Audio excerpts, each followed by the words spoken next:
What's going on, Mongs? It's me, SemiMong, and today we're back on Crowfall with a new update. So I'm currently sat outside of an Order fort, and if I open up my map here and go to the campaign map, you can actually see that balance aren't doing too well. It seems the Order have got a bit of a control, and then Chaos have most of the control at the moment.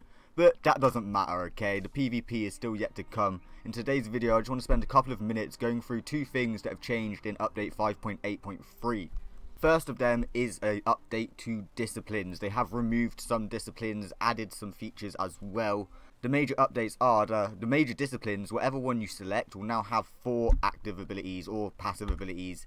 Either way, if I go into my craft menu, all of these major disciplines now here will contain 4 things, rather than some of them containing, say, 1 passive ability and 1 active, and then another one containing like 3 active abilities and no passives. They will all contain a mixture of passive and active abilities, but there'll be four like just stat increases on all of them. The second thing is the fact that they've taken away weapon disciplines. So you no longer have 2 majors and then a weapon discipline and 3 minors. They've took away the weapon discipline and now created exploration disciplines, of course, for gathering and crafting, harvesting and whatnot.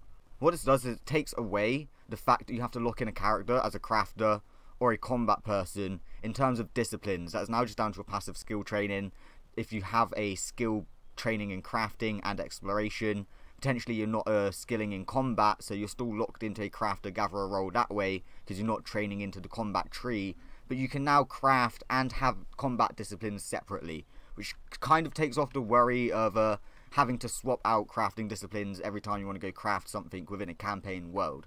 Of course, in the future there is talks that they'll change disciplines on how they are obtained and sort of make them more rarer, scarcer. So when that comes into effect, we'll once again sort of be locked down into characters that are crafting certain armors or certain professions than others. And of course, secondly, because they got rid of the weapon discipline, they've changed up how you obtain discipline slots in your talent trees. Let me just close that and open it again. So you now get 2 major disciplines at level 20. You don't get any major discipline slots before level 20. So for real PvP and combat, of course, you want the major disciplines. You can mess around with all the different skills and playstyles, but you're going to have to reach level 20 first to get rapid fire, and then you can unlock the 2 major discipline slots. The 3 minor discipline slots are along the way still. There's still 2 halfway, and then there's still 1 at the start, and then the new exploration or crafting is at the start of the talent tree as well. So your character is going to be able to craft and harvest better, and obviously use disciplines to craft armor and weapons before it gets to the high enough level to really participate in PvP. Of course, you can PvP beforehand, you'll just be at a disadvantage without your major disciplines. The second thing in this month's update, or do I say this month, in the latest update, is the fact that they've added rewards to the scoring system. So at the top you can see you have a different score for your faction.